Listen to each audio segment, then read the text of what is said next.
Last week, we talked about the importance of small habits and why they count, because it's really common to think that we have to make these really big changes in order to see progress or achieve success. But the reality is, it's the small, consistent habits that compound for lasting change. So if you didn't get a chance, definitely after today's episode, go back and give those a listen. What I want us to talk about this week is how to make small habits stick. Because it's really easy to say small habits count, but how do you do it? How do you implement them? You want change, but you're thinking, what do I need to do? So if you have ever felt that way or are feeling that right now in your life, this episode is for you. So let's dive in.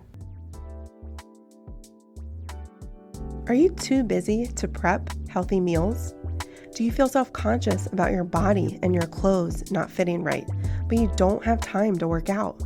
Does your life feel unorganized and messy? Do you wish you had routines and habits that made health simple, even with your busy schedule? I know, I've been there. Hi, I'm Shannon Marquita, and no one ever really taught me how to eat healthy. I didn't know anything about nutrition, so I found myself eating whatever was easy, which definitely impacted my energy, weight, and focus. That's why I created this podcast, to show you that through healthy habits and time management, you can know you're doing health right. So stop scrolling social, clicking the ads, and buying all the things. Let's grab our Americano and pop in our AirPods. It's time to solve the real problem together. Welcome home.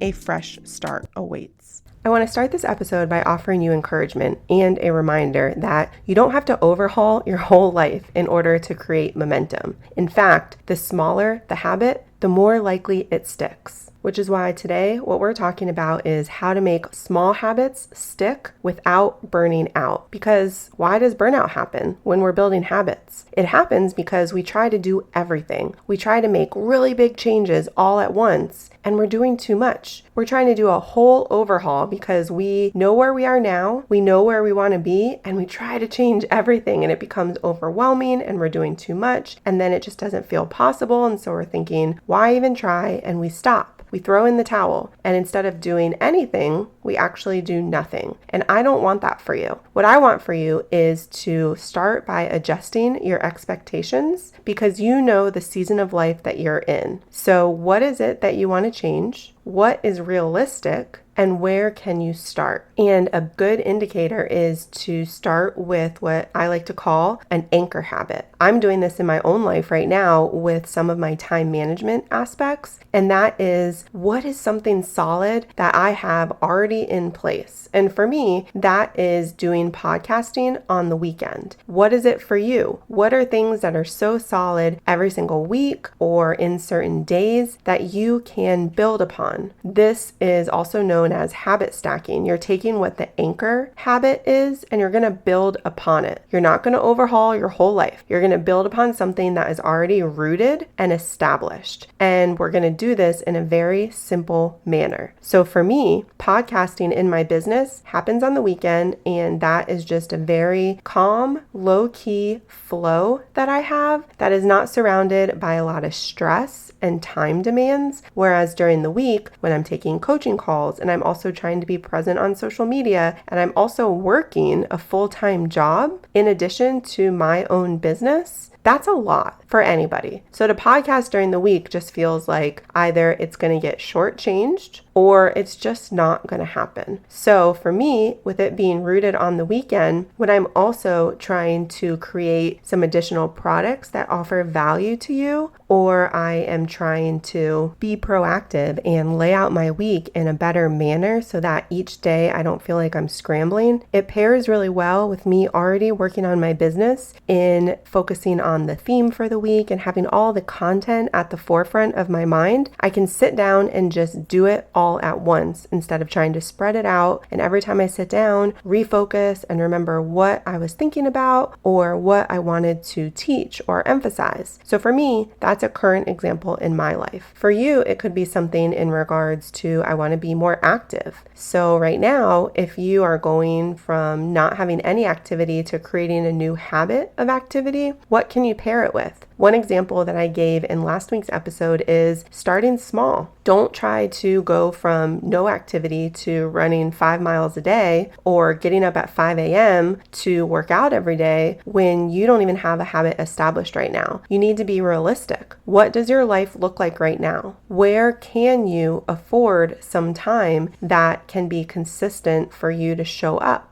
So it could be as simple as you make your coffee and you go for a 15 to 20 minute walk. Could be outside for some fresh air. Could be on an indoor treadmill. Could be, if you have a dog, that you pair it with taking your dog for a walk either in the morning or at night so that it is benefiting both of you. But what you're doing is you're creating something in your life that you already have established. And for me, I have an Americano every morning that I absolutely love. So pretty much anything that I pair with that is going to get rooted solid in my life because that is very well established in my morning routine. So you need to figure out, what are your anchors? It could be every morning after you brush your teeth. Maybe you just want to do 10 reps of lifting weights. Perfect. Put some 3 to 5 pound weights in your bathroom. Put them in your closet. Maybe while you're looking in your closet to pull out your outfit for the day, you are doing a few reps with those weights. And that's also going to boost your blood flow. It's going to be increasing your confidence, which is great when you're picking out your outfit for the day. Because at least for me, if it's a crazy week and I'm feeling overtired, staring at my closet is not always the most joyful act in my day.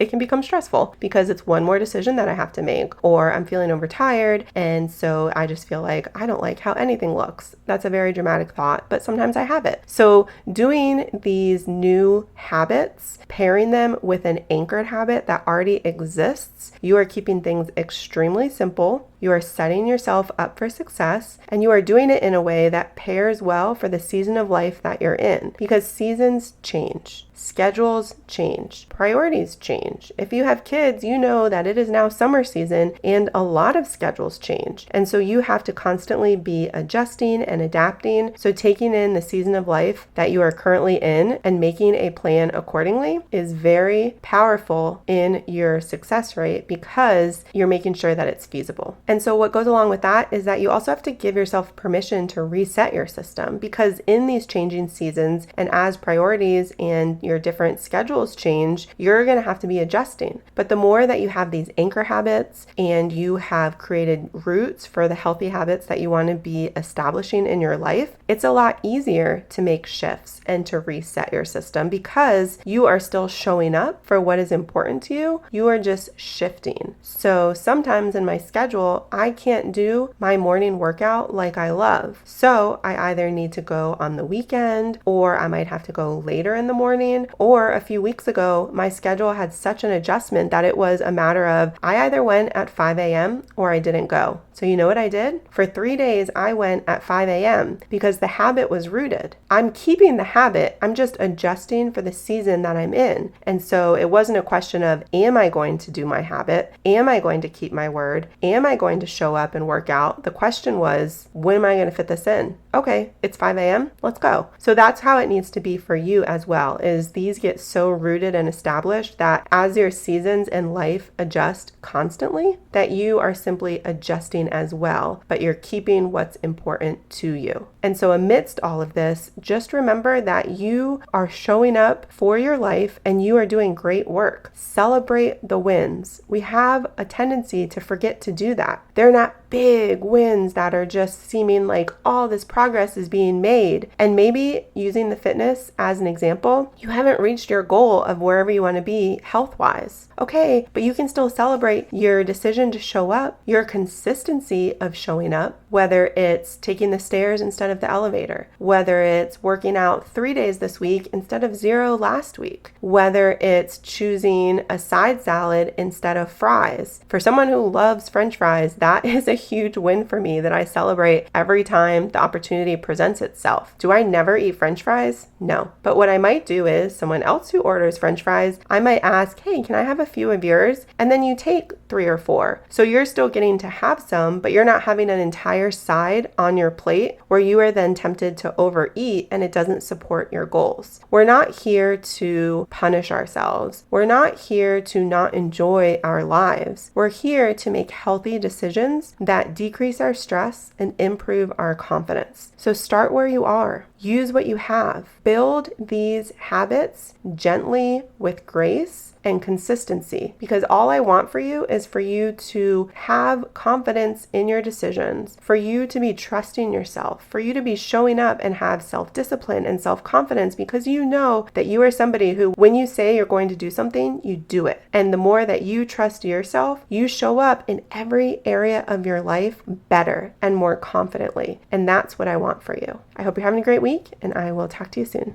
If this podcast helped, challenged, or inspired you in some way, I would love it if you'd do me a huge favor and leave me a review over on Apple Podcasts. It helps me to hear from you and know how this is best serving you.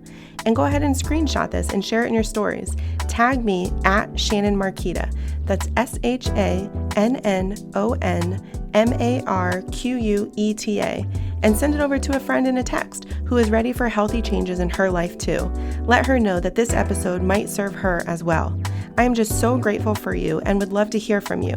Come hang out and let's connect over in my Facebook group, bit.ly.com/afreshstart, or send me a message. I look forward to seeing you back here in a few days.